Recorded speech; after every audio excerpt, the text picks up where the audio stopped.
여러분들 안 그러시겠지만은 핸드폰을 하시면서 찬양하시는 분들이 있어요. 예, 제가 이렇게 한번 훑어보면 다 압니다. 회개하셔야 합니다. 예배 시간에 왜 핸드폰을 아유 목사님 또 시작이네. 네, 아니죠. 왜 핸드폰을 만지십니까? 치우십시오. 얼른. 누군지 다 압니다. 신고 다 합니다. 물론 여러분들 바쁜 스케줄이 있겠지만 여기 나왔다면 만왕왕이신 하나님께 예배하는 시간이잖아요. 내려놔야죠 핸드폰. 그렇죠? 예, 중보기도 들어갑니다. 물에 빠져서 깨지게 해달라고.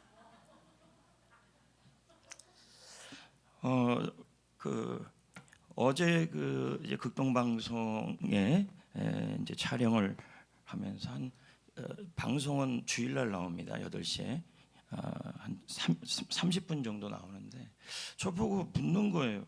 요즘 목사님 좋아하는 찬양이 뭐냐고. 청년의 기도죠. 그래서 왜 청년도 아니신데 왜 이렇게 좋아하냐는 그런 얼굴로 저를 보더라고요.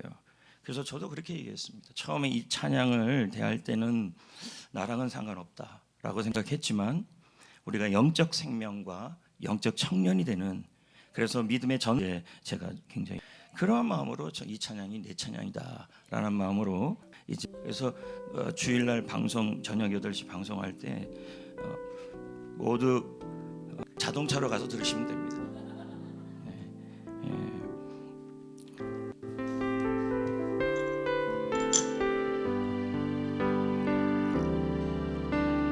내게 주신 모든 것 주께 감사드리며 많은 재물보다도 길 안에 가고 화려한 거룩한 주 예수의 청년 되게 하소서.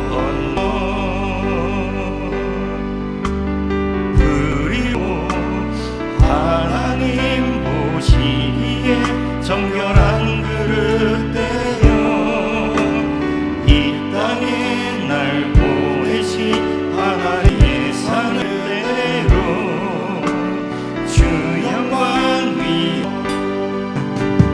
되게 하소서. 낙심하게 하소서. 세상 험한 파도에 낙심하게 하소서.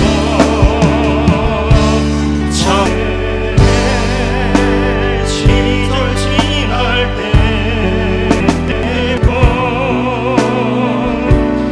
하나님 예배하는 삶, 복음을 전하는 삶, 그렇게 살길 기도합니다.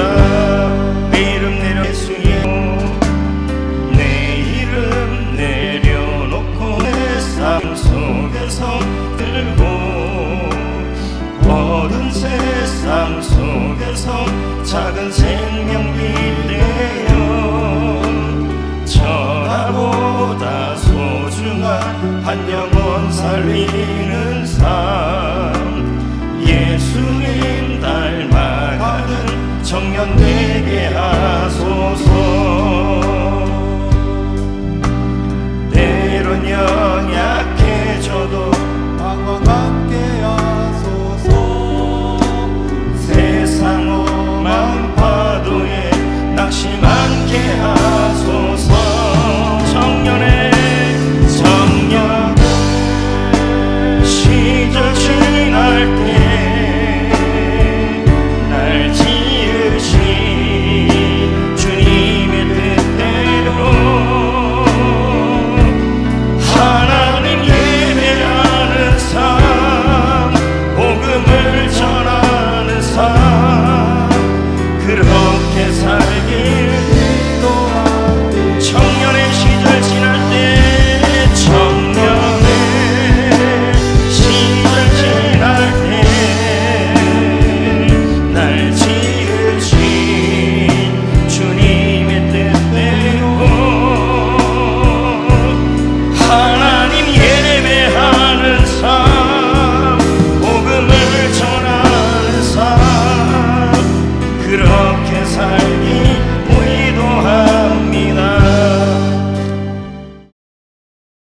인사합시다. 축복합니다.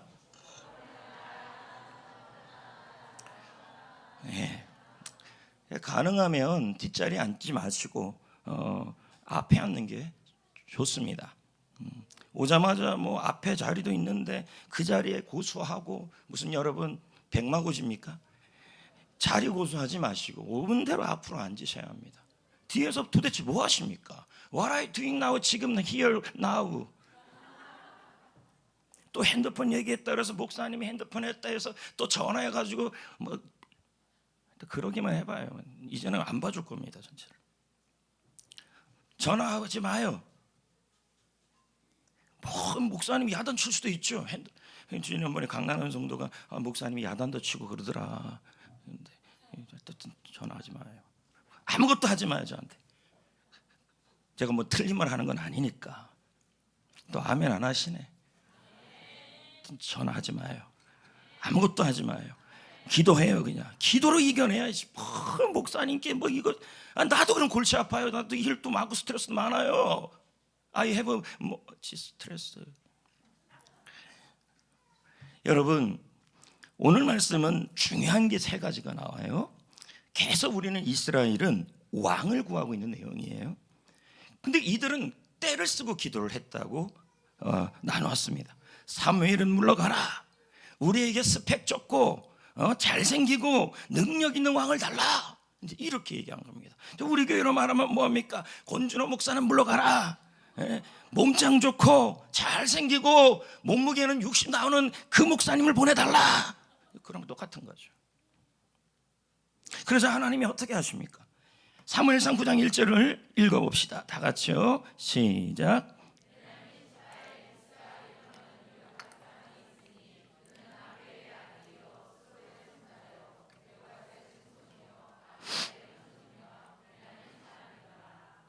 하나님은 이스라엘의 요구로 베냐민 지파 중에서 사울이라는 청년으로 응답을 합니다.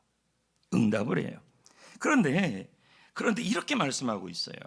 이스라엘 백성들이 사무엘을 버린 것, 그들이 하나님을 버린 것이다. 자, 사무엘상 8장 7절에 이렇게 나와요. 그들이 나를 버려. 이 나는 바로 누구냐면 하나님이에요. 결국 그들이 버린 것은 주의 종만이 의미하는 게 아니라 하나님을 버렸다는 겁니다. 그럼 여기서 우리가 중요한 영적 진리를 이제 깨달아 가야 돼요. 사울은 누군가? 사울은 베냐민 출신입니다. 여기서부터 이제 의미심장해지고 있습니다. 그것이 무엇이냐면 하나님은 아무렇게나 사울을 골라하진 않았을 거라는 거죠. 왜 사울이고 왜 베냐민 지파냐는 거예요. 여러분, 베냐민 지파는 도대체 어떤 지파입니까? 지금 여러분 사무엘 상하전에 뭐가 있습니까? 성경에 네? 여호수아 사사기입니까? 동시대입니까? 룻기 사무엘 상하. 그럼 룻기와 사사기는 다른 시대입니까? 동시대입니까? 네? 동시대가 뭔지 몰라요? 같은 시대입니까? 다른 시대입니까? 같은 시대죠. 룻기는 기드온 사사 때 일인데. 그러니까 결국은 사무엘상의 내용과 사사기의 내용이 사사기의 내용 다음이 사무엘상이라는 얘기예요. 그러면 사사기의 내용을 찾아봐야 된다는 거죠. 왜 베냐민 지파냐는 거죠. 왜 왕을 세우는데 베냐민 지파 속에 세웠냐. 사사기 19장에 보면요 12지파 간에 전쟁이 일어납니다. 그 전쟁의 핵심이 누구냐면 베냐민 지파예요. 자, 보세요. 여러분이 기억할지 모르겠는데 한 레위인이 사사기 19장에 보면 한 레위인이 그의 첩이 레위인과 그의 첩이 베냐민 땅 기브아 지역에 머물러 갑니다. 당시의 사사기 시대에 얼마나 이 유대인들이 이스라엘 백성들이 타락했는지 이미 동성애가 만연하고 있었어요. 이때 베냐민 사람들이 와서 레인과 동성애를 하겠다고 이렇게 나온 겁니다. 그러니까 사사기는 완전히 무너진 시대예요. 하나님의 은혜가. 그러니까 레인은 동성애는 해서는 안 된 일인 줄 알았어요. 그래서 어떻게 해요? 그들의 욕구를 채우라고 자기 첩을 내줘버렸어요. 기억납니까? 근데 그래서 베냐민 사람들이 어떻게 합니까? 이 여인을 노리개로 여긴 거예요. 그리고 아침에 일어나 보니까 이 여자가 죽었어요. 이 레위인이 어떻게 합니까? 예? 그 첩의 시체를 12조각으로 토막을 내버린 거예요. 그런 다음에 이스라엘 지파 전체에다 보내버렸어요. 여러분, 지금 여기 보면 하나님의 말씀의 원칙이 무너졌다는 건 확실해요. 왜? 레위인이 왜 첩을 두고 그리고 칼로 시체를 12덩이를 나눠서 사방으로 보낸 것도 지금 이상한 일이에요. 말이 안 되는 일이죠. 특히 이 베냐민 지파는 하나님의 지파 중에 한 지파인데 뭐 하고 있냐면 타락하여 동성애에 대한 이야기를 하고 있었다는 거죠. 오늘 노회 어떤 목사님이 저한테 바로 연락이 왔어요. 고 목사님, 김다정 소장 알아요? 그랬더니 나 모르는데요. 그분을 자기네 교회에서 중고등부 청년부 강사로 모셨다는 거예요. 그래서 그럼 어떤 분인데 했더니 조선일보를 보내주는 거예요. 그 조선일보를 보니까 이 사람 강의는 한 강의에 1시간에 45만 원이에요. 그리고 막 불티나게 강의가 된다는 거예요. 그래서 어떤 강의냐고 제가 물어봤더니 음란물에 대한 예방. 그러니까 학교 성교육하고 다른 거죠. 그리고 동성애에 대한 거, 결혼, 임신, 뭐 이런 거에 대하여 중고등부 애들과 청년부 애들이 실질적으로 필요한 얘기를 한다는 거예요. 그래서 제가 그래요? 그럼 전화번호 빨리 주세요. 그럼 드드드드등 섭외가 돼버렸어요. 그래서 중고등부 청년부들을 이제 이번 수련회 때 이분을 모실 텐데 한번 들어보면 확실하게 성경적 성교육에 대한 얘기를 잘 짚어줄 수 있는 아주 유익한 시간이 될 것입니다. 아멘들 안 하실 거예요? 집에 가서 하실 거예요? 네? 그래서 여러분 칼로 시체를 12덩이로 나눠서 사방으로 보냈어요. 아무튼 여러분 이스라엘 백성들은 이 일로 하나님 앞에 모여갖고 베냐민 지파랑 싸우기로 결정한 거예요. 그러면 베냐민 지파와 11지파의 전쟁이 일어난 거예요. 그렇지 않아요? 네, 전쟁이 일어났어요. 그럼 베냐민 지파가 몇 명이 모이냐면 2만 5천 명이에요. 그러면 이스라엘 백성들 전체 연합군은 몇 명이에요? 40만 명이에요. 그럼 전쟁은 누가 이겨야 돼요? 40만 명 대 2만 5천 명이에요.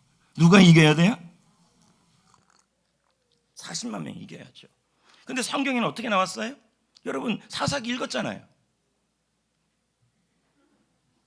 사사기 읽었잖아요. 누가 이겨요? 베냐민 지파가 이기죠. 몇 번을 이겨요? 그거 알면 여기 있겠냐 그래. 이제 좀 해도 너무합니다. 성경 읽기는 읽는 겁니까 지금? 네? 여러분 1차, 2차 40만 명과 2만 5천 명의 싸움에서 이스라엘 연합군대가 모두 져버려요. 40만 명이나 되는데 그때 이 연합군이 드디어 하나님 앞에 나아가요. 40만 명만 믿고 베냐민 지파 한 지파 가지고 뭘 걱정이야. 교만한 거죠.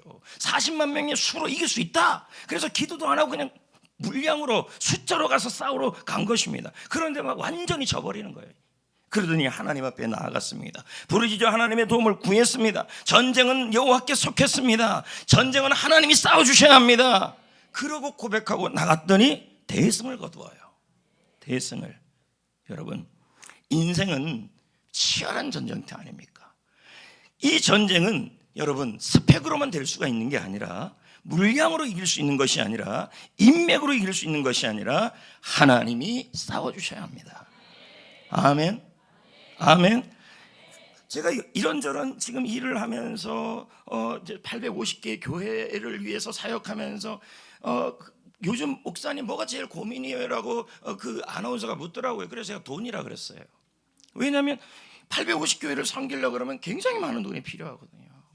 뭐 집회 하나 하더라도 청소년 집회 하더라도 근데 요즘 이런 마음이 들어요. 사람 찾아다니지 말아야겠다.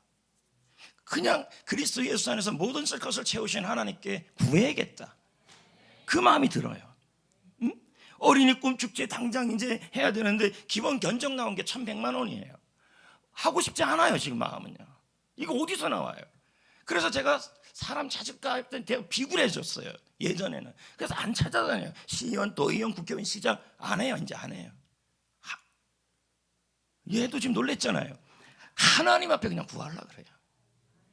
그리스도 예수 안에서 쓸 것을 채우시고 해보겠다고 그냥 하나님이 하셔야지.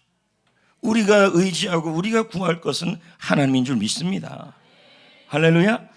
그래서 여러분, 전쟁, 오늘도 우리가 이 시간에 나온 것은 일주일 동안 힘들게 싸우다가 지친 상황에서 이렇게 나온 것은 뭡니까? 하나님 앞에서 힘을 얻어서 그분이 나의 인생의 전쟁을 싸워주기를 원하는 마음이죠. 요즘 보면요, 번아웃만 있는 게 아니에요. 번아웃은 이미 불까지, 열정까지 해서 사라지는 거예요. 근데 보어아웃이라는 것이 있어요. 보어아웃. 그게 뭔데요? 매일매일 돌아가는 그 일이 다람쥐 쳇바퀴처럼 돌아가는 그 일상이 답답하고 지루하고 게을러지고 나태해지는 거예요. 이게 보어아웃이에요. 이건 목회자한테도 나타날 수 있고 여러분한테도 나타날 수 있죠. 왜? 제자 훈련 계속하죠. 똑같은 일이 반복되죠. 그러니까 게을러지고 나태해지고 하고 싶지 않고 이런 마음이 바로 보어아웃이라고 그러더라고요. 이 속에 있는 열정을 살리는 길은 여러분 우리 주님밖에 없는 줄 믿습니다. 전쟁은 하나님께 속했습니다. 하나님 앞에서 물질의 전쟁, 건강의 전쟁, 이 모든 전쟁은 여러분 물량과 스펙과 인맥으로 이기는 것이 아닙니다. 하나님이 싸워주시고 하나님이 이기게 하여 주셔야 할 줄 믿습니다. 할렐루야. 그런데 성도 여러분, 이스라엘 연합군이 베냐민과의 싸움에서 얼마나 질렸으면요, 완전히 베냐민 족속을 멸절을 시켜버려요. 그러면서 딸을 낳으면 주지 마. 여러분 그러잖아요. 우리도 저 집 같으면 딸 주고 싶지 않아, 아들 주고 싶지 않아. 그런 집 있어요, 없어요? 전두환 집, 그런 집들 있잖아요. 절대 저 집은 아들 주고 싶지 않아, 절대 저 집은 딸 주고 싶지 않아. 원수 집안들 있잖아요. 응? 지금 이렇게 얘기한 거예요. 사사기. 질렸으면, 베냐민 지파에 대해서 얼마나 질렸으면 딸 낳으면 베냐민 사람에게 절대로 여자 주지 마라, 아내 주지 마라. 야, 그럼 이 베냐민 지파 입장에서는요, 이건 상처예요. 볼까요? 사사기 21장 1절 시작. 사람들이 미스바에서 멕사야에 이르기를 우리 중에 누구든지 딸을 베냐민 사람에게 아내로 주지 아니하리라 하였더라. 자, 이런 물론 동족 간의 싸움은 일어났지만 베냐민 지파는 늘 마음속에 뭐가 남아있냐면 응어리가 남아있는 거죠. 응? 그리고 물론 자기가 잘못했지만 잘못한 사람은 당하고 나면요 또 한이 남고 상처가 남아버리는 거예요. 그러나 세월이 흘러가니까 이제 베냐민 지파에게는 아주 멸절한 상황이 나오는 거예요. 이게 무슨 말이냐면 남자들은 또 다 죽고 여자들만 남아가는 이런저런 상황이 되니까 애가 태어나지 않는 거예요. 그러면 이제 베냐민 지파는 왕창 망하는 거죠. 그래서 이스라엘은 마음을 고쳐먹고, 그리고 연합군은 전쟁에 참여하지 않는 족속이 누가 있느냐, 이 12지파 중에서 참여하지 않는 그러한 족속이 있었냐 했더니 길앗 야베스 족속이 있었어요. 그래가지고 공격을 해버린 거예요, 이 연합군이. 그래서 길앗 야베스의 남자들 깡그리 죽여버리고 400명의 처녀들을 잡아다가 베냐민 지파에게 줘버렸어요. 여러분, 사울이 지금 어느 집안 사람이라고요? 지금 이 얘기가요 바로 사무엘상 전이에요. 그러면 지금 베냐민 지파 입장에서는 이 일이 오래된 이야기가 아니에요. 근데 왕을 어디에다 세우래요? 누구를 세우래요? 사울. 사울은 어느 지파예요? 베냐민 지파예요. 원수를 갚으리라, 그런 마음이 없었을까요? 이 속에 있는 한을 갚으러 내리라. 여러분 마음속에 그런 사람들이 있습니다. 당하고 그리고 힘들으니까 이 안에 뭐가 꽁한 게 있고 상처가 있고 아픔이 있으니 한덩어리가 있으니까 이 마음속에 반드시 내가 이거 갚으리라 이렇게 살고 있는 분들이 있어요. 사울이 그랬을 거라는 거예요. 사울은 이런 배경 속에서 살아남은 베냐민 사람의 자녀였어요. 근데 어느 정도냐면 베냐민 지파의 사사기 지나서 뭡니까? 사사기 한 대를 지났기 때문에 손자가 되는 것입니다. 사사기 시대의 손자. 그럼 어머니는요, 성경에 보면요 사울의 어머니가 어디 출신이냐 했더니 길앗 야베스 여자였어요. 400명 데려왔잖아요. 그 여자 중하고 그의 아버지하고 결혼해서 누가 나왔어요? 사울이 태어난 거죠. 그러면 사울 입장에서는 어머니는 어떻습니까? 어머니 역시도 고작 400명 살아남는 지파의 사람이고, 그리고 연합군이 우리 어머니 족속을 다 죽이고 우리 어머니만 데려왔으니까 이 마음속에 뭐가 있습니까? 길리앗 야베스 족속에 대한 안타까움이 있을 것이고, 연합군에 대한 어머니에 대한 원수, 아버지의 원수, 이런 마음이 있었을 거라는 거죠.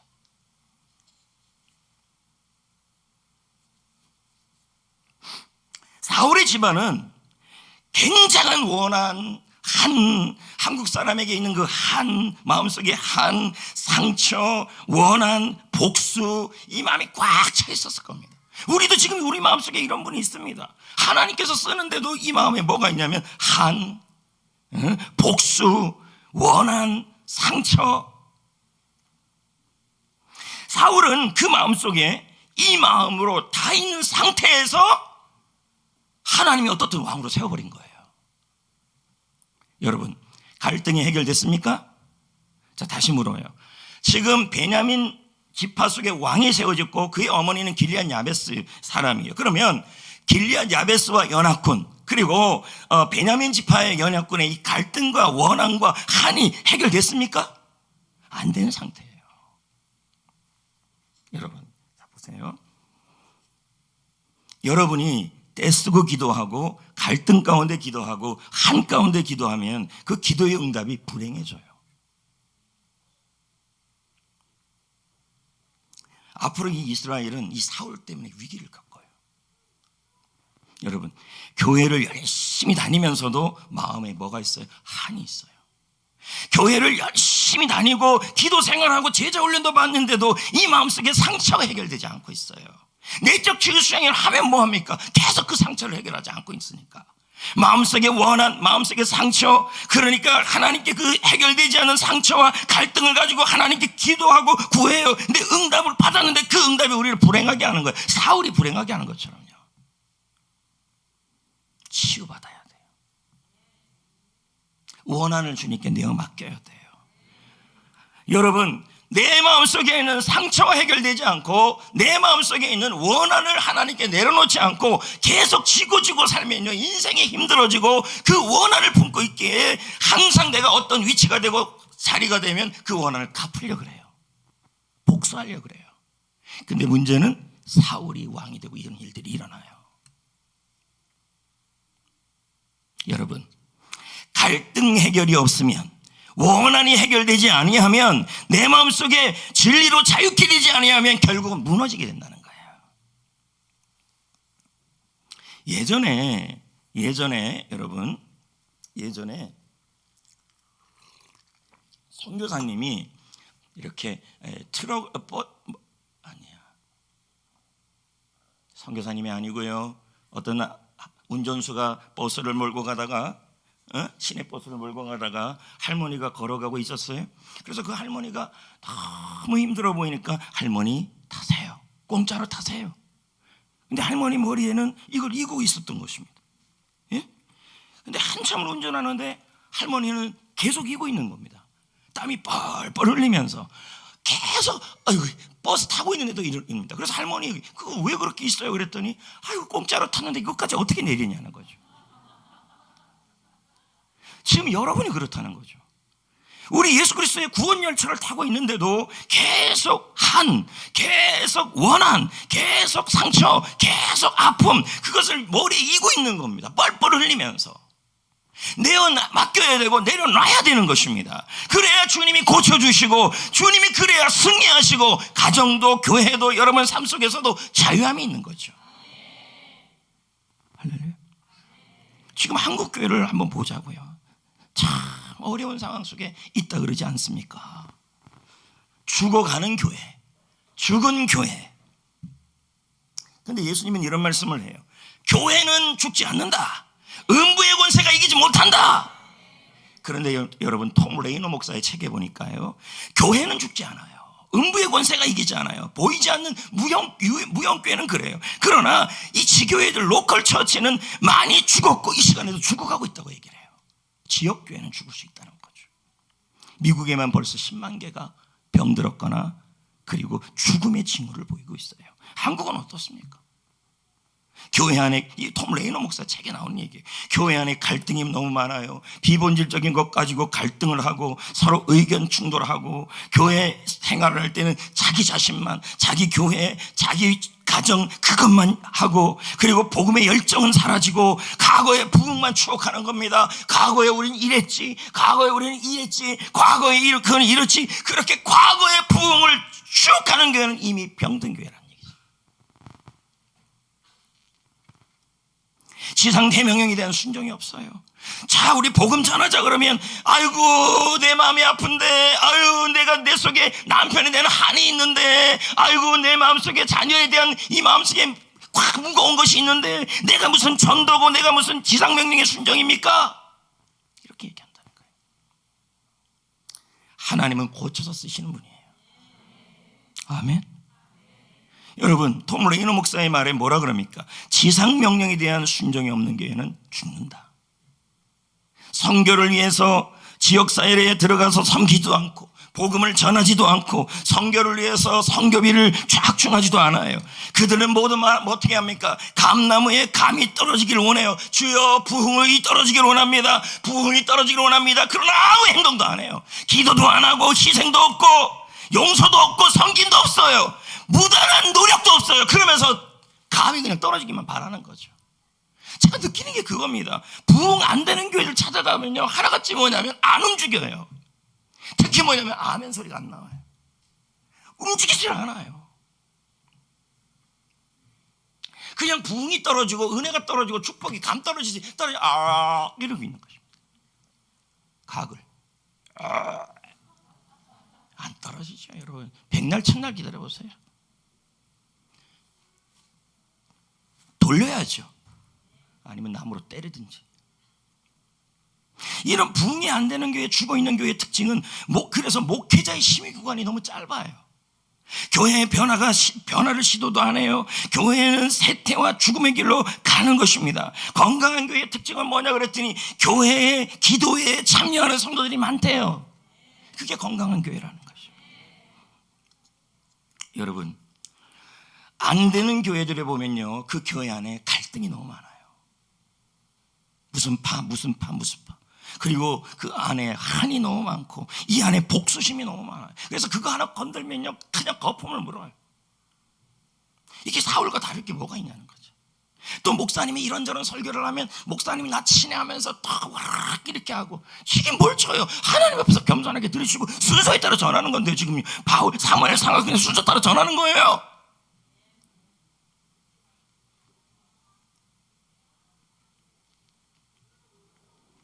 여러분, 한국 교회가 왜 이렇게 자꾸 무너져 가냐? 분명히 비본질 갖고 싸우고 있어요. 갈등이 너무 많아요.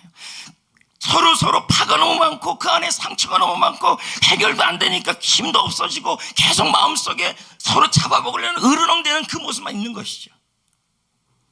하나님이 우리에게 주신 복음은 무기력한 복음이 아닙니다.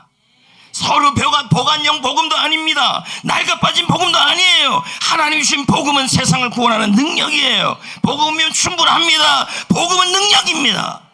다시 한번 복음으로 일어나야 하고, 그리고 다시 한번 부흥으로 일으켜야 합니다. 우리 교회가 거룩한 불쏘시개가 돼야죠. 그러기 위해서 여러분이 먼저 치유를 받아야죠. 내치 몇 번 했는데요. 몇 번 했는데도 뭐 상처 안 받아요? 응? 그러면 내치 강사인 저는요, 수없이 받는데 누구한테 받아요? 여러분. 다 여러분이에요. 거의 다. 나는 안 그랬는데요. 그래서 무슨 청문회예요?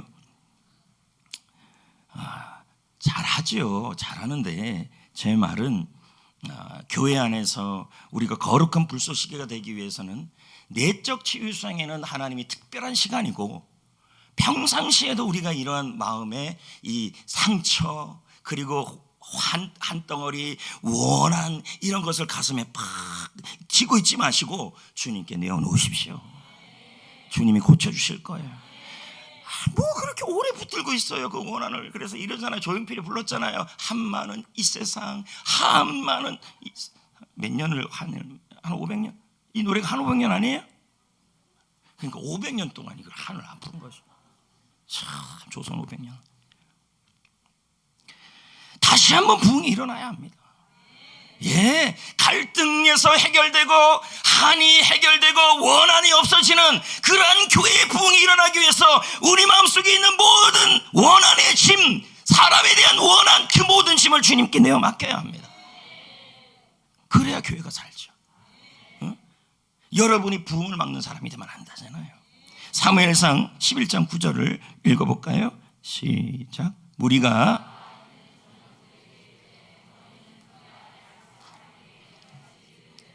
잠깐 스톱. 자, 무슨 말이에요? 자, 보세요. 사울이 왕이 됐어요. 근데 가장 첫 번째 지금 정갈이 온 거예요. 뭐예요? 길리앗 야베스 사람들에게 일이 일어난 거예요. 그러면 사울은 뭐 해야 돼요? 길리앗 야베스잖아요. 그러니까 가장 먼저 뭘 하고 싶은 거예요? 저 원한 많은 길리앗 야베스의 원한을 풀어주려고 하고 있는 거예요, 지금요. 보라고요, 지금요, 말씀을. 야베스 사람에게 시작. 이같이 이르기를 내일 해가 더울 때 너희가 구원을 받으리라 하라. 전령들이 돌아가서 야베스 사람들에게 전하며 그들이 기뻐하니라. 자, 여러분, 사울은 현재 마음속에 있는 원한이 치유되지 않았어요. 여러분, 우리의 원한은 결국 사람에게서 얻는 겁니다. 그런데 가장 원한을 많이 주는 사람이 누구냐 했더니 제가 책을 봤더니 같이 사는 사람이래요. 누굴까요? 남의 편, 옆의 편, 두 편입니다. 그분들이 가장 상처를 많이 주는데 이걸 해결하지 않고 있으면 어떻게 된다는 겁니까? 치유되지 못하고 있으면 이게 복수가 돼버린다는 거죠. 밥에다가 돌 하나 넣고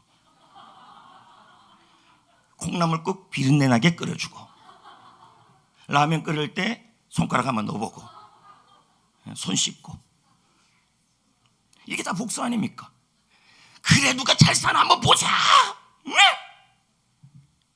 네 자식이야, 내 자식이야. 가져가, 안 가져가. 할렐루야. 애들은 말합니다. 나는 누구 자식이에요? 그래, 나는 엄마도 싫고 아빠도 싫어해요. 이렇게 나가는 겁니다. 왜? 이게 해결이 안 되니까. 결국 사울은 뭐가 돼요? 폭군이 돼버려요. 이게 치유가 안 되니까. 마음의 원한, 마음의 한 덩어리, 그것에 대하여 해결이 안 되니까 사울 자체가 폭군이 돼버리고, 그가 맨 처음 하는 행동이 무엇이냐면 길리앗 야베스를 위해 전쟁에 참여한 일이었어요. 왜 그랬을까요? 엄마의 족속이었기 때문이에요. 엄마의 원한. 그래서 왕이 되자마자 엄마의 상처를 푸는 복수를 해버린 거죠. 복수. 이해되시겠습니까? 이해되시겠어요? 예. 자, 보십시오. 결국 오늘 말씀의 요지는 뭐냐면, 내 안에 있는 부모님 때문에 오는 상처, 배우자 때문에 오는 상처, 아니면 직장 동료 때문에 오는 상처, 아니면 사람 때문에 오는 상처, 아니면 그것뿐만 아니라 내 안에 있는 한을 그대로 붙들고 사명과 사역을 감당하고 일을 하다 보면요, 어느 순간 그것을 누가 건들면 거품을 울게 되고 또 복수하게 된다는 얘기죠. 네가 그랬어. 그러나 여러분, 상처든 그리고 원한이든 사명이 될 수 있습니다. 아멘. 여러분, 얼마든지 사명이 될 수 있습니다. 요셉을 보십시오. 그에게도 상처가 있죠. 형들이 버렸는 상처, 배고픔의 상처, 어머니를 잃은 상처, 배신당한 상처, 억울하게 감옥에 갇힌 상처. 근데 그는 그 상처를 가지고 주님 앞에 나아가고 주님의 말씀으로 해석을 하는 것입니다. 그래서 사명으로 바뀐 거죠. 뭐라 그럽니까? 당신들은 나를 헤아려 했으나, 응? 말씀을 해석하죠. 하나님은 그 상처를, 그 상처와 한을 선으로 바꾸사 오늘같이 많은 백성의 생명을 구원하게 하신다. 말씀으로 해석한 거죠. 가만히 보세요. 제가 아까 조금 전에 오기 전에 책을 한 권 읽었는데 야곱에 대한 이야기를 읽었어요. 근데 야곱에게 평생 이 마음속에 한은 뭐냐면 형이 에서였어요. 응? 형이 죽이려고 그러고, 응?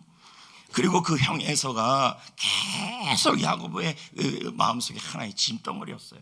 그런데 그 책에 이런 말이 나오더라고요. 하나님은 에서가 아니었다면, 야곱은 에서가 아니었다면 훈련을 받지 못했을 것이다. 그럼 내 주위에 나에게 어려움을 주는 보디발의 아내, 그리고 형들이 나를 버리고 이런 배신당하는 아픔, 이 모든 한이 있는 것을 통하여 그들은 나를 그렇게 하려 하지만 하나님은 그것을 선으로 바꿔서 사명으로 바꾸시고 오히려 그 사람들 때문에 내가 하나님의 사람으로 훈련되게 하여 주신다는 거예요. 에서가, 형들이.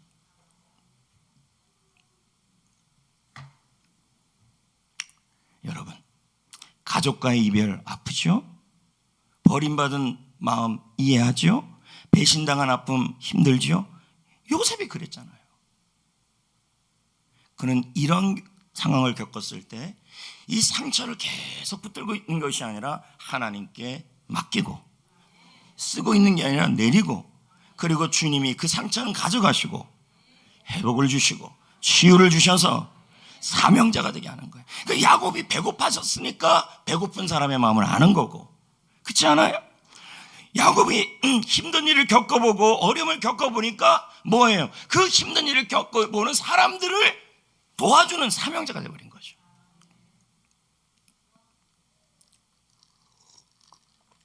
내 주위에, 여러분 주위에 에서 같은 사람, 에서 같은 남편, 에서 같은 아내, 잘못 얘기했네요. 요업의 부인 같은 부인, 그 딸은 어디 갔어요? 그래갖고 제자훈련 수료하겠어요? 응? 다 예의주시하고 있어요? 왜 또 상처받았어요? 털고 가요. 여러분 주위에 보디발의 아내, 요셉의 형들 같은 가까운 사람들로 인해서 여러분이 힘들어지고 마음속에 한이 있을 때 그것을 한으로 바꾸면 안 되고 어떻게 해야 되냐면 여러분 툭툭 털어야 돼요. 이런, 조금 전에 읽은 책에 이런 게 있더라고요. 자기가 밤에 목사님 한 분이 잠을 자는데 자꾸 뭐가 물더라는 거예요. 그래서 불을 켜고 했더니 위에 천장에 모기가, 호텔인데 모기가 꽉 차 있다라는 거예요. 엄청 물었죠, 모기가. 응? 그런 다음에 모기 다 잡고 잤어요. 근데 그 목사님이 이런 말을 해요. 모기가 아무리 물어도, 모기가 아무리 내 피를 먹어도 내 인생에 아무 지장 없다. 자, 다시 한번 얘기를 하겠습니다. 저는 이거 은혜 받았다니까요. 자, 모기가 와서 피 빨아먹었어요. 내 피, 이 피, 저 피, 빵빵빵. 여기도 막, 여기도 뭐 엄청나게 나와요. 근데 아무 지장이 없어요. 내 인생에 영향을 안 미쳐요. 무슨 말인지 이해되시겠어요? 모기가 와서 여러분에게 물어요. 그냥 꽉, 상처, 꽉, 원한, 꽉, 여기저기서 막 물어요. 근데 우리는 그런 상처를 받으면 인생이 무너진 것처럼 와우, 안절부절해요. 나 어떻게 되면 좋지? 이 상처 때문에 난 미칠 것 같아. 아니, 모기가 물었는데 왜 그래요? 상처? 모기가 물었네? 아유, 이 상처는 내 인생에 아무 영향도 못 미쳐. 물어봐. 죄송합니다. 물어보란 말이야 하면서 이렇게 해야 되는데, 모기가 상처가 물고 한이 물면은 세상에 가장 힘든 사람 얼굴로 그냥 인사할 때도 안 나와요. 막 몇 명 있어요 우리 교회 인사할 때 안 나오는 사람. 그러면 막 세상 걱정 다 하고 그 상처가 계속 있다고 그럽니다. 여러분, 사실 그 상처는 뭐냐면 모기가 문 거랑 비슷한 거예요. 그 물었다고 해서 인생 망하지 않아요. 일본 내용 아니에요. 물었네? 이놈. 물었네? 이놈. 그리고 침바로. 물었네? 이놈. 물었네? 이놈. 이러면 될 걸 가지고. 상처 입었네? 상처 입었네? 나 상처받아서. 어떡하라고요. 도대체. 상처 주는 사람도 여러분 에서든 요셉의 형들이든 다 하나님이 나를 하나님의 사람으로 세우는 도구가 될 수도 있습니다. 해석을 하셔야죠. 내 상처는요, 여러분이 혼자 괴로워하라고 준 게 아니에요. 어떤 분은 그럽니다. 이 부분만 건들면 막 속에서 이게 올라와요. 그럼 그건 그 사람의 상처란 얘기죠. 아픔이란 얘기죠. 아픔이란 얘기죠. 그것 자체가 있다는 것은 여러분 사울과 다를 게 없습니다. 다를 게 없어요. 대수롭지 않게 여겨야 합니다. 심리학의 핵심이 뭡니까? 상담의 핵심이 뭡니까? 자기의 상처에 대해서 공공연하게 말을 할 수 있어야 그게 회복이 돼요. 인정해야 돼요.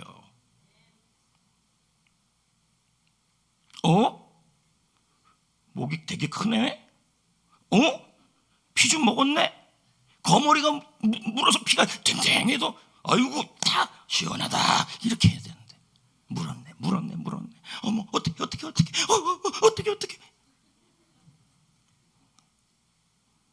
우리가 지금 이러고 있다는 거죠. 여러분 대수롭지 않습니다. 대수롭지 않게 생각해야 합니다. 상처는 모기가 한번 물은 거다 하고 생각을 하고 털어버리고 주님께 맡기고요. 주님이 그것을 사명이 되게 하여 주시는 거고, 어떤 상처든 하나님은 얼마든지 그것이 나에게 선이 되게 하여 주셔서 그래서 사람 살리는 사명의 도구로 쓴다는 거죠. 상처를 나쁘게만 보면 안 되죠. 치유를 받으면 되는 거죠. 그러므로 어제의 상처는 가슴 뛰는 사명이 될 수 있고, 어제의 아픔은 누군가의 아픔을 이해하는 치유의 도구가 될 수 있어요. 상처를 주님이 만져주시면 사명이 되고 간증이 되는 거죠. 그러니까 상처를 붙들고 사는 사람은 어떻게 사느냐면 자꾸 생존하려고 그래요. 버티면 돼. 물론 힘드는데. 그런데 여러분, 우리는요 생존을 위해 사는 게 아니라 사명을 붙들고 사는 사람들이에요. 한국교회도 마찬가지입니다. 생존하면 돼. 어떻게든 한국교회 지금 사명은 생존이야. 말부터 잘못된 겁니다. 교회는 생존하는 게 아니라 사명으로 살아야 합니다. 부흥을 위해서.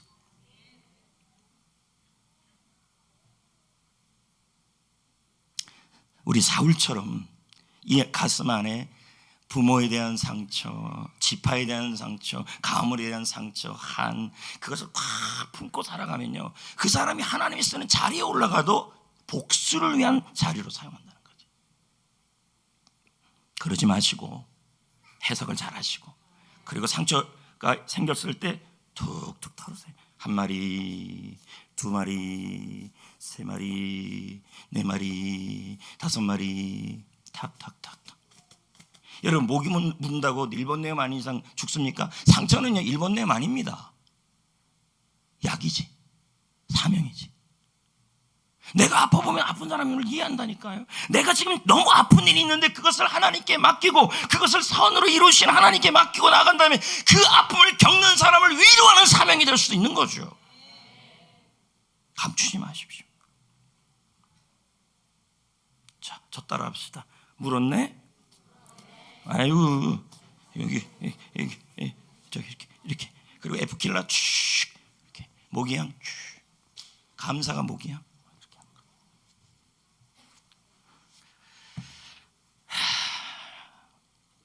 이제 내려놓읍시다. 그거 붙들고 왜 삽니까? 그게 뭐 보물입니까? 에? 그게 무슨 보물이에요? 그냥 여기 꼬기 이렇게 뒀다가 누가 툭 건너면 툭툭툭 두더지 올라오듯이. 나 하나 때문에 그 상처를 회복하지 않았기 때문에 이런 일들이 일어날 수 있음을 기억하시고 주님 치유하여 주시고 회복하여 주시고 고쳐 주시옵소서. 그 마음으로 기도합시다. 찬양합시다.